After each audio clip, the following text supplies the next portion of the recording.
I don't believe in tarot, not in the mystical sense anyway. The cards don't whisper, don't pull strings behind the curtain of reality. They don't know the future. What they do, well, what I do, is tell stories. And people love stories, especially when they're about themselves. Most of my clients don't want the truth. They want reassurance. They want to be told their ex will come back, that their business will succeed, that they'll win the fight they're afraid of losing. They want validation, a sugar-coated narrative where everything works out fine.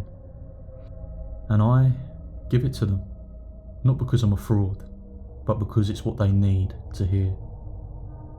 That's why I noticed him the second he walked in. The man didn't hesitate at the threshold, didn't browse the shelves lined with incense and cheap crystals. He moved with the kind of deliberate control that made my skin crawl. He was tall, gaunt, with sharp features and even sharper eyes. His clothes were unremarkable, pressed slacks, a plain dark coat, but everything about him felt too composed, like he was wearing a disguise made of normality.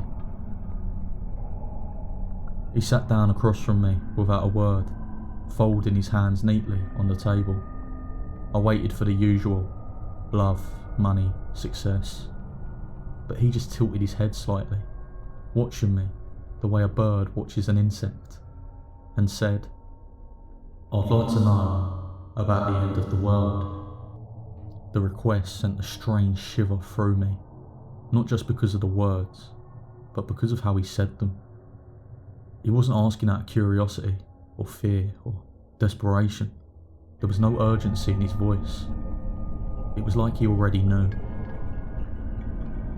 Not exactly a common reading," I said, forcing a small laugh. The man just watched me, unmoving. I hesitated, then reached for my deck. If this was a joke, I'd play along. If it wasn't, well, the cards would do what they always did: tell a story. I shuffled. The cards were worn and familiar against my fingers, their edges softened by years of use. Usually, I let my clients pull their own cards, but before I could ask, 3 leapt from the deck and landed on the table, face down. Past, present, future. Something about the way the cards landed made my breath hitch, but I pushed the feeling down and flipped over the first card. The past. The tower. A ruined tower, crumbling under a black sky, lightning splitting stone, people falling from its heights, their arms outstretched in silent screams. Destruction, upheaval, a warning ignored. The story was clear. There was a moment when things could have changed, a moment when people had a chance to stop something terrible, but they didn't.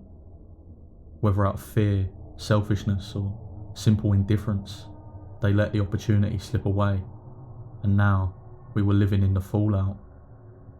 I exhaled slowly, my fingers suddenly cold. The man said nothing. He only watched. I turned over the second card. The present. The hanged man. A man suspended upside down, bound, but not serene. Waiting, watching, not acting. My mouth went dry. This wasn't inevitability. It wasn't some cosmic force pushing events toward disaster. The only reason things weren't being stopped was because the people who could stop them weren't. Not because they were powerless, but because they didn't care enough to try. The air in the shop felt suddenly wrong, heavy and too still. I glanced at my client, but if he felt anything, he didn't show it. His expression remained unreadable, his gaze steady and sharp. I didn't want to turn over the last card, but I did. The future. Death. A skeletal figure in black armour, astride a pale horse, a banner unfurled in his bony hands, people kneeling, people falling. There's a lot of feel-good nonsense about the death card. People like to say it means transformation, rebirth, a new beginning, but sometimes it means exactly what it looks like. And this was one of those times. The instant the card hit the table, something shifted in the air. The temperature dropped, my stomach clenched, my heart pounding against my ribs. I told him it was just a coincidence, just a story the cards were telling. But across from me, the man smiled. Not a smirk, not an amused twitch of the lips. A smile, small, satisfied, like he had just received confirmation of something he already knew. A strange, creeping wrongness crawled up my spine. I cleared my throat, forcing my voice to stay even. That's unsettling. The man chuckled.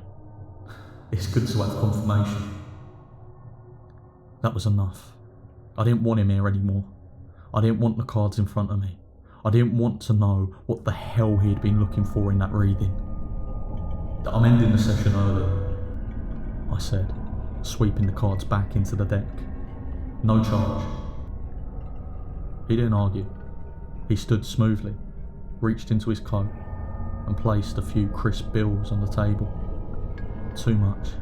More than the cost of the reading. I stared at the money. When I looked back up, he was already walking toward the door.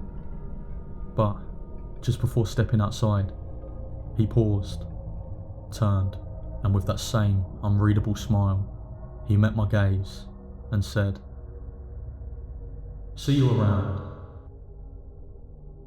Then he was gone. I sat frozen for a long time, staring at the empty doorway. The air still felt off, like the room itself had inhaled and forgotten to exhale. I swallowed hard, my mouth dry, my hands were freezing cold. Finally, I forced myself to move.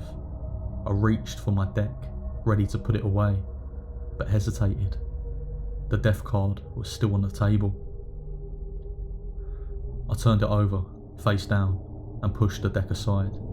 Then I grabbed the cash the man had left and shoved it into my drawer underneath my desk. I didn't count it. I didn't care. I just wanted to stop thinking about the feeling that crept into my bones when I had turned over that final card. I don't believe in tarot, not in the mystical sense anyway. But that night, I looked up early, and I never touched my deck again.